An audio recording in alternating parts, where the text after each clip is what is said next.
So you got it? Okay. So we know what that's all about. It's easy, isn't it? Okay. This comes with a bit of a health warning, this particular scripture, okay? Because it's all too easy to take it out of context and out of context. Ooh, that's my word for the morning. Context. Ooh, get me. Right? So, context, as it were, we're going to think about when it was said, what was happening. So, 2,000 odd years ago. And actually, the context is where it is, the actual bit of writing, where it is in relation to the other bits of writing around it. And I think it's one of those passages that we think we get, but it's just not as simple as it first appears. We need to dump our understanding of what we think a child is like. So if I were to ask you what you think a child is like, you would probably have lots of ideas, but they would all be based, and quite reasonably, on your own experience of children. So whether you've had children and brought them up, or whether you're a grandparent and you've got a next generation, whether you have worked with children, or whether you're a child yourself, you might think that's all right. I know what those few verses mean, I get it. But we need to understand what a child meant in that situation in the first century in Israel.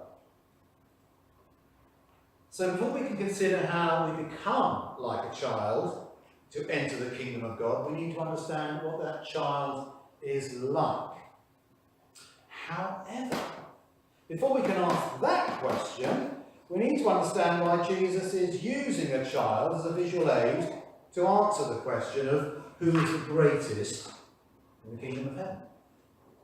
So we need to step a little bit further back from this. Now the gospel writer gives us a clue about why Jesus used a child in this situation. We need to read the end of the previous chapter to understand some of what he's trying to get across. We just read chapter 18, the beginning of it. You need to go back to the end of chapter 17 to understand what he's trying to get across. And you come across this weird story. Alright? It's a peculiar story, all about a fish and a coin in its mouth. Okay? Let me read it to you. When they reached Capernaum, the collectors of the temple tax came to Peter and said, "Does your teacher not pay the temple tax?" He said, "Yes, he does." And when he came home, Jesus spoke of it first, asking, "What do you think, Simon? From whom do kings of the earth take toll or tribute? From their children or from others?" When Peter said from others, Jesus said to him, "Then the children are free. However, so that we do not give offence to them, go to the lake and cast a hook, take the first fish that comes up, and when you open its mouth, you will find a coin. Take that and give it to them for you and me."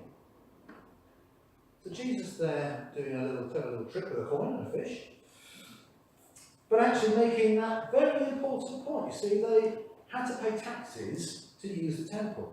In effect, if you wanted to get to God, you had to pay. And Jesus points out, but children go free. If you want to get to God, it's free. You don't have to actually pay anything. So when Jesus places a child in the midst of them, he is saying to them, we can come to the kingdom of God. We go free into that situation. There's no temple tax, as it were, that we need to pay. So it's in the context of that question of who is the greatest that Jesus brought a child into the midst. We're not told whether that child was part of a group, whether that child was just passing by. We don't know. But quite simply, Jesus allowed that child to speak volumes into the lives of the disciples. So now we go back to our question and ask, so what was the life of a child like in the first century in Israel? Well, in a Jewish household, Dad and Mum would have very different and very specific roles. The father's role in the household was one that can be summed up like this. He was to bring the child up so they would survive. It was about survival. His job was to make sure the child was educated. So he would educate as much at home as possible, but he would also make sure that they went to the synagogue where the child would be taught to read and to write. After a certain age, and they could continue beyond that if they wanted to. But the basic education, that's what happened. That was the father's role. The father's role was to pass on skills, often the skills or the craft that he had. So often we read about Jesus perhaps calling the disciples, and they were there fishing, and we read that they were the sons of, because actually it was in the family that they had been taught how to fish. And the father's role was to make sure they survived financially. They had to make money. Which is partly where we get this sort of idea down the centuries of Jews being miserly, handling money and hanging on to it. Comes from this, the fact that the father's role was to help them to be financially self-sufficient. That was a good thing, it remains a good thing, but it's often misinterpreted and abused in that sense. An interesting little one, the father's role was to make sure that his children could swim. That was his role.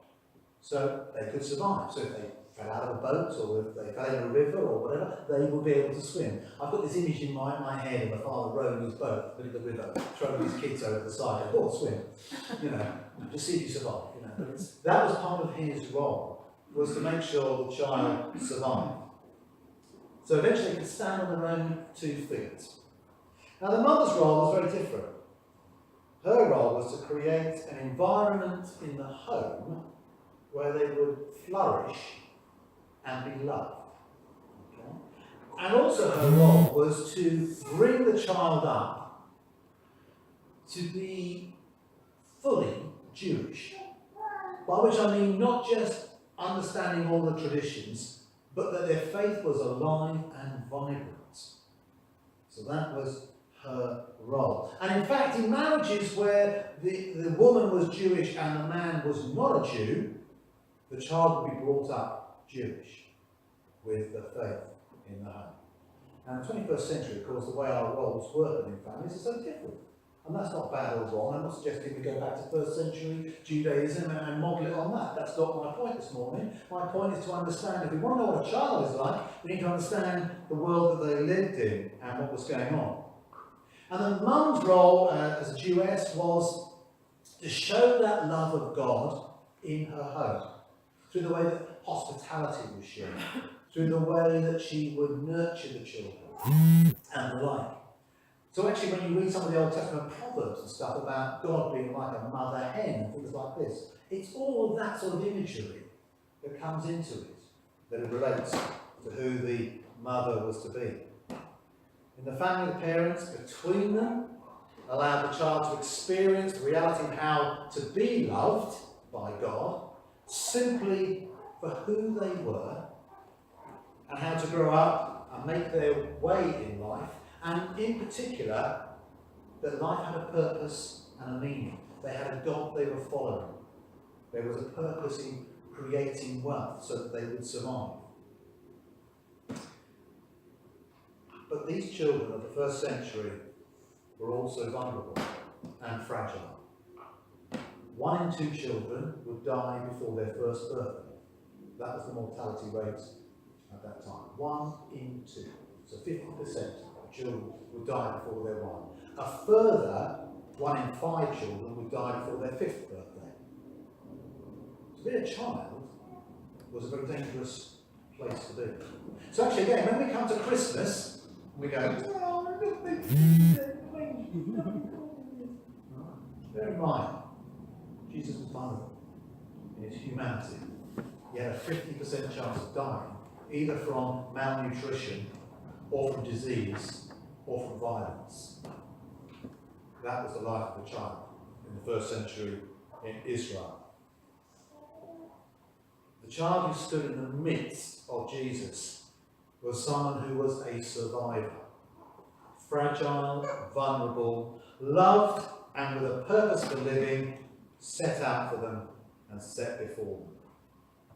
Now the disciples' question then, who was the greatest in the kingdom of God, was set in the norms of their culture. In that, power and status were important to adults. Who was top dog? Who was the most important? Who actually gathered people around them and actually had authority? So that's the way they were thinking. And Jesus turns that norm on its head and he says, no, the values, the norms of the kingdom of God are like that of a child. The norm of the kingdom of God is to welcome the fragile, the vulnerable, those seeking to be loved by God and who seek a purpose in life. They are the powerless, the stateless ones in the world, like the child before them. For any of us wanting to enter the kingdom of God, we need to recognise our position before God. We are nothing, and we have nothing to offer of value. We can't pay our temple taxes to get in. We cannot pay by doing good to get into the kingdom of God. All we have is our wretched state. The old hymn captures that position for me in a really good way. I'm sure it's a hymn, I'm going to read it to you, that you will recognise, oh yeah, and if you're like me, because I'm a bit rubbish at these things, because what I do is, I like this hymn, and away I go, boom it out, I get to the end, I think, what have I just sung? You know, and I forget what the words are all about and the like. So hopefully this might just come slightly fresher to you as I now read it to you. Just as I am, without one plea, but the blood was shed for me, and that you bid me come to thee. O Lamb of God, I come.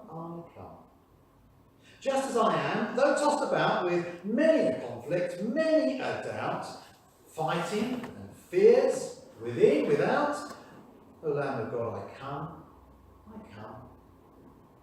Just as I am, and waiting not to rid my soul of one dark blot, to you whose blood can cleanse each spot. O Lamb of God, I come.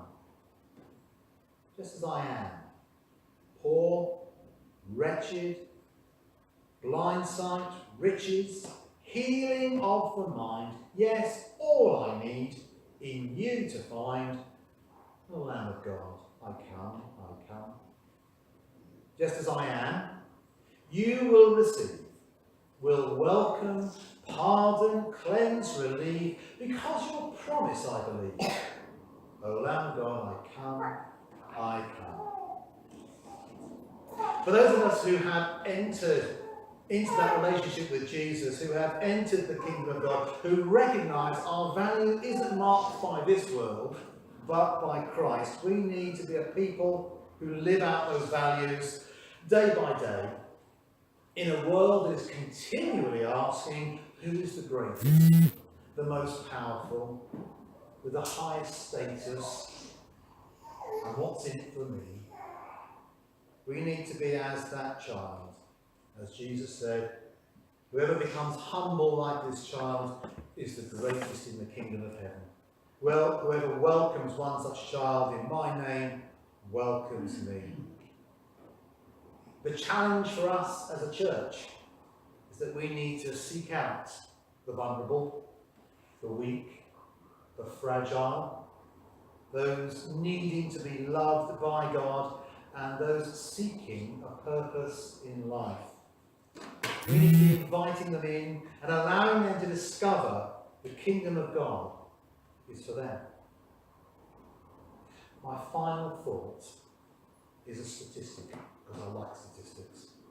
And I read this recently, it's from a YouGov survey this February, so it's current-ish. It reported in 2009 that only 9% of 16 to 25-year-olds disagreed with this statement. You go, hang on, what you just said? All right, so 9%, 16 to 25-year-olds disagreed with this statement. Life is really worth living. Or to put it another way, 9% felt life was not worth living. 9%, 16 to 25-year-olds, 10 years ago. In 2019, we repeated that survey to discover that percentage had increased to 18% of 16 to 25-year-olds believe life is not really worth living. A really hopeless state. And then actually more than a quarter felt that life made no sense and had no purpose. So we have lots of people who are vulnerable, who are weak, who are finding life hopeless. That's who the kingdom of God is for. So the challenge is, will you be like a child? Just as you are, fragile, vulnerable, and loved for who you are at this moment, will you live your life from that position and be liberated from the status-driven world that seeks to overpower us with all these false truths? Will you be like that this week? Now, I like giving things away. Everybody loves a freebie. So I've created some very small, tiny little cards. And on it is a verse. I'll read that verse to you. For those of you short of sight, okay, you need to put your glasses on, or like me, have long arms. Okay. It says, "See what love the Father has given us, that we should be called children of God. And that is what we are." That's from 1 John chapter 3. Loads of these. At the end, I'll stick them by the table, or I'll stand there and loiter in a moment or two. And I would like you to take one. And what I want you to do with it is this: put it somewhere prominent where you're going to see it. Stick it to the monitor of your computer at work. Or maybe stick it on your car dashboard. So actually when you get in the car, you'll see it there. Perhaps pop it in your wallet or your purse. Attach it to the front of your microwave. Put it on your fridge. Put it somewhere where you're going to bump into it this week and go, oh yeah, I'm a child of God. That's who I am. Vulnerable and weak, but loved for who I am. And it's out of that that I'm going to share with those around me. Amen. Amen. We're going to sing again a song before we come to take time off. Let's stand to sing.